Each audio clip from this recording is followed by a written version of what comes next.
Welcome to a new edition of the Neon Jazz interview series with UK-based pianist, organist, and composer Kit Downes. He talked to us about his latest 2019 CD, Dreamlife of Debris, a project that carries forward the story that started on his previous release called Obsidian. So he grew up in the UK and was pulled into the jazz world with Oscar Peterson's Night Train.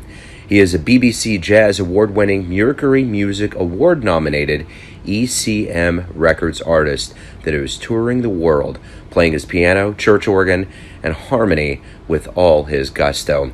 Along with recording and performing, he teaches at the Royal Academy of Music in London, a place where he studied and now holds a fellowship. So please get to know him and dig this interview, my friends. Thank you for taking a minute out for Neon Jazz today. I appreciate it. No, pleasure. So let's talk about Dreamlife of Debris.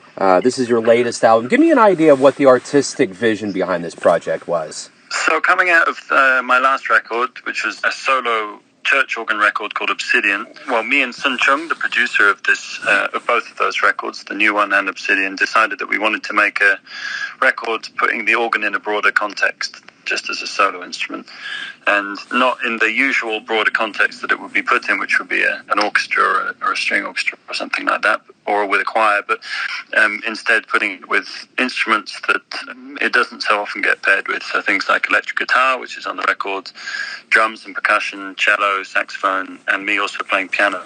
Originally the idea was one tied to the instrument, and of course as that idea developed, other strands, conceptual and more abstract, started to develop around it too. And one of the fundamental things that would be different is the way that we'd have to record it.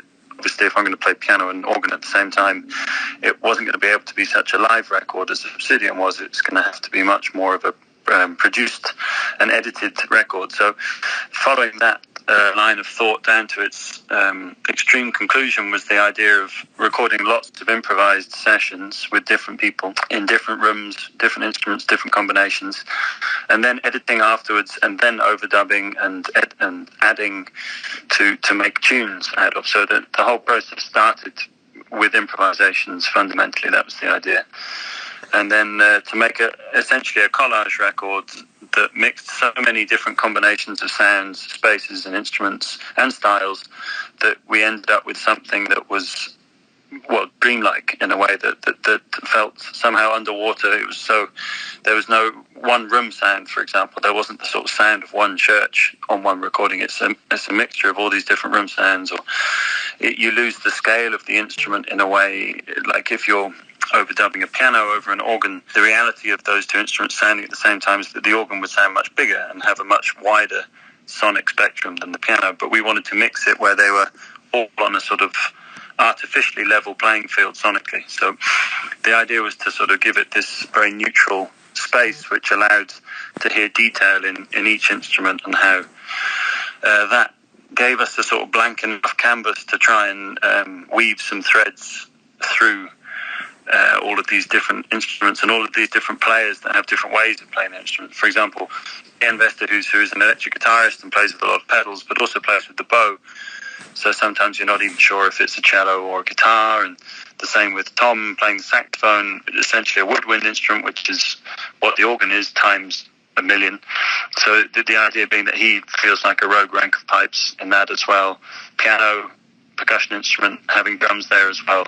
The idea is that a lot of things mirrored each other, just in slightly different contexts, weaved through different improvisations. So that was also what was happening on a sort of process level. The biggest sort of fundamental conceptual idea behind the whole thing of it was that one of the things that had really inspired me for the first record, the Obsidian record, was this book Rings of Saturn by a German writer called W.G. Siebold, who lived in his later years in Suffolk in England, which is very close to where I'm from. I'm from Norfolk, which is the neighbouring county, but the countryside is much the same. And his book, Rings of Saturn, is a walking tour through Suffolk, but it's as much a philosophy book as it is a travel book, in that everything he sees on his walking tour takes his imagination on an enormous tangent to different periods in time, all over the world, through different parts of history, talking about religion, war, love, all of these different tangents, all linked by the wandering mind, essentially. This I liked as an analogy for as a process to come up with a record as well. So in essence, all of these different locations that we recorded at are in different parts of the UK and with different people, and brought out very different colours from the whole record as a whole. So it felt sort of oddly appropriate. And the last thing being that book in itself is... There was a documentary made about it called Patience After Sebald, in which they're talking about the nature of subjectivity and objectivity and in the arts. And there's a supposed quote by Nabokov calling something the dream life of Debris, about how inanimate objects have their own imagined fantasy lives out of our own gaze when we turn our back. That felt like very fertile ground for creating music off the back of. Let's talk a little bit about your beginnings and where you grew up and how you got into music. Kind of give me an idea a little bit. So I came out of the church music tradition, which I guess England is pretty well known for, as is sort of Germany and France, these big choral traditions where we have choir schools like Norwich is one, which is where I was from, Salisbury, Canterbury, these cathedral cities that often have choirs where you board at the school and you do 6 or 7 services a week. So I was in one of those choirs, and it was there that I heard the organist at the time I was there, who was called Catherine Deanish. She used to improvise and used to take psalm chants and hymn melodies, move them through different keys and develop them and explore them in different ways, especially through the sort of sonic template of the organ, which I greatly enjoyed. And that was my first sort of gateway into improvising, really. Out of the back of that, when I left the choir and just started studying, I then found jazz through a dramatic left turn from what I'd been listening to before. My mother gave me an Oscar Peterson CD, The Night Train, and the Gershwin Songbook, and that started... I got sort of bitten by the jazz bug there, and that I've been doing that ever since and still do that, but latterly I've been trying to unite some of my early inspirations with church music and classical music and particularly old organ and choral music somehow into the more American jazz influences that I have, as well as the European, more recent European jazz influences. So I guess that's pretty much it. I was at the Royal Academy in London. That's where I got a sort of jazz... I went on a jazz course there and learned from people from the scene in the UK, as well as visiting American musicians and some visiting mainland European musicians. I had Django Bates as a teacher and John Taylor, which was very inspiring. And there I sort of found out about Kenny Wheeler and this era of British jazz. But we were also visited by people like Jeff Ballard and Larry Grenadier and Mark Turner, which is where I first discovered that this sort of modern school, this more kind of contemporary jazz scene at that time. And while I was there, I was just trying to fill in the gaps of my knowledge from the jazz canon. And then I started feeling my way more into freely improvised music and into the sort of free jazz tradition, particularly stemming out of, I guess, Germany in that period, so like Brotzmann and Alexander von Schlippenbach and Evan Parker in the UK as well. And then I guess here I am now. That's pretty much it.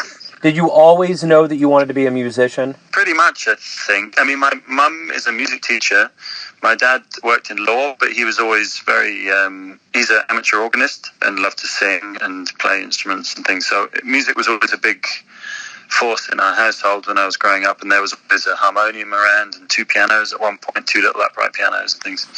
So it was just around me from when I was growing up. I was lucky enough to have an actual piano rather than a keyboard, which massively helped me just get into the sound of the instrument. And then obviously being in the choir from age 7, I think I joined the choir, until 11, something like that, 12 maybe. It was such a big part of my childhood already that it felt just such like a logical extension that I would go on to be a musician. And I was also writing music quite early on, so I knew that I wanted to do that as well, to write my own music as well as play other people's. which is maybe what also drew me a little more into jazz than classical in the end, I think. So at this point now, after all these years of being in the music industry, you've had awards and you've seen a lot of things in your journey. Are you happy with where you're at with your career now? Yeah, I don't know. Yeah, I guess. Yeah, I feel very fortunate, definitely, to be working with the musicians that I get to work with, a lot of whom are my closest friends. I'm very lucky to be working with ECM, which is a label that I was listening to when I was a kid. One of my first records after that Oscar Peterson record was the Clone concert by Keith Jarrett, which is on ECM, and that's been a huge influence to me ever since. So I'm very excited to be working with Manfred Eicher and Sun Chung on that label, and to get to tour and go to new places and meet people and learn more about music and culture from all over the world. I feel very lucky to be doing that, but I try not to think about career, I guess. I mean, it's a reality that you have to think about, because somehow you've got to earn money from doing what we're doing, but at the same time you want it to still feel like you've always got a blank canvas in front of you, no matter where you're at, in a way, so that you're open to any kind of bonkers, brilliant idea that would come across your path at any time. You would never want to say no, but because you're looking in the wrong direction at the wrong time, you know. What do you like best about being a musician? Probably the actual playing part of it, I think. I mean, for me, getting to play music is it's like a free version of therapy, really. I mean, music is therapy for a lot of people all over the world, whether it be listening to it or playing it or learning it. I think it's just such a very healthy thing for people to have in their lives, and for me to get to pretty much do it all the time is a pretty lucky position. That's, I think, the best bit of it. Also meeting new people, always being open to fresh ideas. I think it sort of comes with the territory that you're going to be meeting new people from all over the world a lot of the time, which helps just keep your outlook fairly broad and hopefully well informed in some way if you really try and sort of engage with the places that you're traveling to. It's pretty tiring traveling as well, but it's also pretty nice. I have to watch not trying to take too many flights right now is my focus now, which is difficult, obviously, being a musician, but obviously flying is a massive contributor to kind of killing the planet at the moment. So that's a hard one to marry at the moment. So what's one of the first live jazz shows you saw that really inspired you? Crikey. Probably Esbjørn Svendsen, bizarrely enough. Not only bizarrely because I don't listen to it anymore, but at the time I hadn't heard any music like that, which was jazz being played but with all straight feel. That was kind of nuts to me. I'd never heard any non-swing jazz before I heard them. That was probably it. Cool. So why do you love jazz? That's a big question, maybe. I don't know.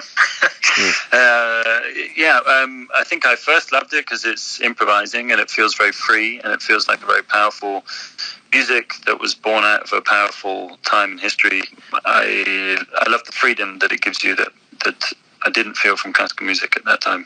I feel like it's very empowering and it encourages you to be an individual, but not at the cost of the whole of your ensemble's sound. It deals with both those things. It's a very socialist way of making music, I think, fundamentally. So everything's going to come down to this. I got one final question. Mm-hmm. Everyone has their perception of you, who they think you are, your family, your friends, your fans, but you know yourself best. Who do you think you are? I'm not sure I do know myself best in a way, but who do I think I am? Yeah, who do I think I am? I really don't know, sorry. That's fine. I think I am what I currently am doing. I think sort of trying to think in the past too much or in the future too much of what I might become is unhelpful to me, I think, yeah. And desperately trying to document my thoughts and feelings is probably what it surmises to, but I don't know. I think we're not often the best judges of what we are. I agree. That's a great answer, man. Hey, Kit, thank you for taking some time out for Neon Jazz today. Continued success. I appreciate it. Nice to talk to you. Thanks for listening and tuning in to another Neon Jazz interview, where we give you a bit of insight into the finest cats in the UK, Kansas City, and spots all over the world, giving fans all that jazz. And thanks to Kit for his music, stories, and time. If you want to hear more interviews, go to Famous Interviews with Joe Domino on the iTunes Store. Visit neonjazz at youtube.com. And for everything Neon Jazz all the time, go to the neonjazz.blogspot.com. Until next time, enjoy the jazz, my friends.